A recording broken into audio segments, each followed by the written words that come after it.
Night mode in Everdale. Is this something we think the game needs? Should Supercell implement this in the game? Let's have a little chat about it. Let's see what features we could come up with for night mode and how exactly is it going to look.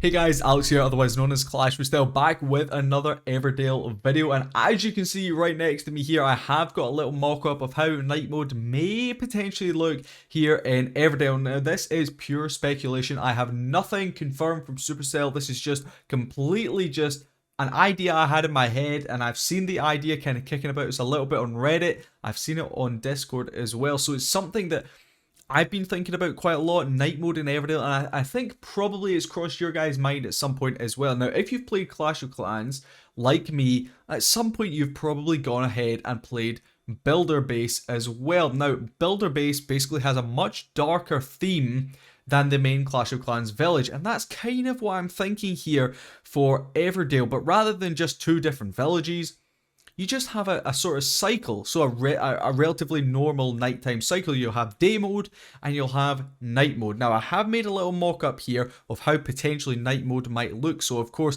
I photoshopped this myself. I just made the things glow a little bit because I would imagine that's kind of how Supercell might do it. Pure speculation on my part, completely just throwing some ideas out there, but that's kind of how I think it could work. Now, night mode itself, what actually would it be? Well, personally for me, it would just be more a kind of visual thing than anything else. I think that's the main thing Supercell would be going for, is just a sort of a visual thing just to show the difference between day and night mode. Now, the complexity of it would be, obviously not everyone is in the same time zone, so it would have to probably be set to whatever the player's current time is. Now, I'm sure Supercell would have a way of being able to recognize what time it is currently for that player and setting up, even if you have to select a location and then the nighttime cycle is based off that location. The issue with that would be if there is anything that actually changes with the night mode. If we take a look at the clay, for example, so it just always pretty much does the same amount. You can level up your villager, which is going to produce more. You can also give that villager a potion. But let's be honest, the clay, the actual base amount, you're never going to get more than that unless you start leveling up and doing all that jazz. But let's just say, come nighttime, you're going to get a 20% boost on the production of clay. Now, what would that mean? Well, some players may abuse that feature. They might go, well, if I can get 20% extra clay, I need to get 20% more to complete this, or whatever it is. Then they could just start abusing the time. They could start switching where their location is, going into different time zones, and, you know, abusing the fact that at certain points you're going to get more than other points. So I think it'll certainly have to be something Supercell would think about. When and where can people change their time zones? Because obviously if people actually move from one country to another, they're probably going to need to change their time zone. So that is actually going to be something that they're going to have to think about. But we obviously don't want to let people go, I'm just going to switch and switch so I can abuse this system and get the 20% boost or whatever Supercell comes up with at once. So that's why I think personally, straight away, if they're going to ever implement this night mode feature, it would just be a visual change. There would be no boost, nothing like that. And then potentially in the future, they might be able to do, you know, certain things produce more, certain things produce less come nighttime, and those kind of ideas. I just think it's a really cool concept, and the idea has been floating around for Clash of Clans game for a while. So I think that people kind of are like, night mode, it'll be a really cool feature. And I don't think it's impossible for Supercell to bring it into a game like this. Visually, it would look really cool. For the design team, I'm not going to lie, I do feel kind of sorry, because they would have to go through and they would have to pretty much recreate absolutely every little feature in the game. So everything you can see would have to be changed to make it kind of night mode or whatever. But that's my kind of thoughts and feelings. Let me know down in the comments. Now, the video does not finish there, because I also want to talk about what should your villagers get up to at night. So we're not only touching on a potential night mode idea, but also some practical advice here for you. What should your villagers be doing overnight when you are asleep in your bed? So out here in the valley, you can see it's going to be day mode. Now, imagine when you are sleeping, this suddenly goes into night mode. What should your villagers be doing? Should they be out here working hard in the valley, or should they be back in your village doing some work in there?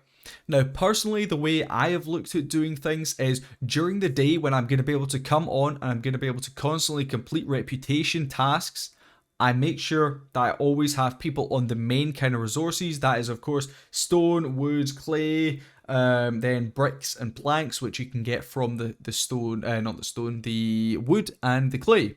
So those are the kind of things I focus on during the day. I'm always going to keep a couple of villagers on my pumpkin patches as well to maintain their hunger. So all of my villagers currently are sitting at home and they are gathering some of those resources for me.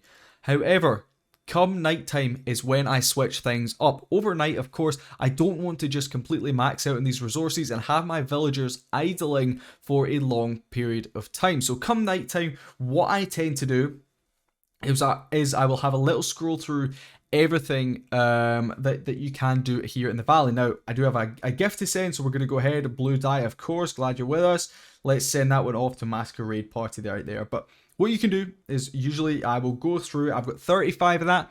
Probably don't need too much more wheat, so I can say don't need that. Let's have a look at the sugar field. 24, slightly less, so maybe I might need to do that. Let's have a look at the fishing. We've only got 7. And that does take 9 hours. So fishing is probably what I'll end up doing overnight. Let's have a little look at salt. I've got 50. Plenty of salt. Cotton. We've got 14. Not too much salt. Indigo.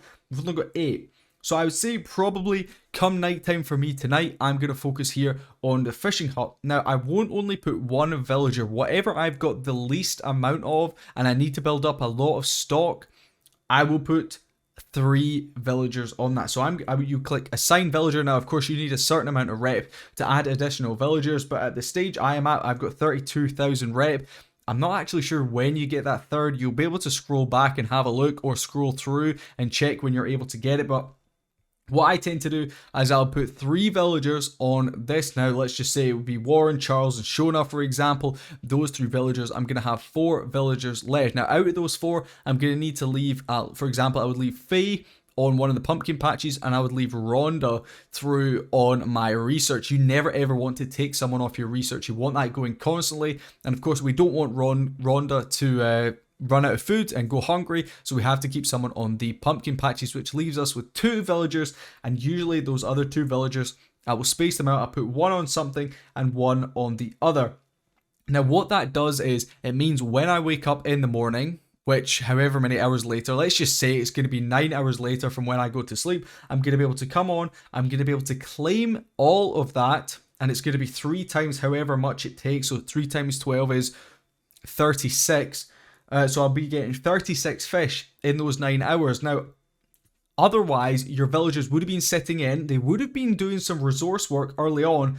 But of course, at a certain point, let's just say 4 hours, you can see most of my stuff is unfortunately going to be maxed out. And once it's maxed out, the villagers are just going to sit back and they're not going to do anything. So ideally, you're going to want to have your villagers always doing something, and overnight I tend to lean towards valid resource collecting more than anything else. Now, of course, that might change if you do have something upgrading. For example, I currently do have my kitchen here in my village upgrading, and for that I need brick and I need stone. So overnight tonight, I'm probably going to leave a couple of guys to collect that, just to make sure that this building can continue going. But other than that, like I said, overnight, usually I'm going to focus all of my efforts on collecting some of those resources for my valley. And that does bring me to the end of this video. Let me know your thoughts and feelings here on night mode. What do your villagers do overnight? Would you like to see a concept like this where the actual map goes dark? It feels like nighttime in the game when it's nighttime outside for you.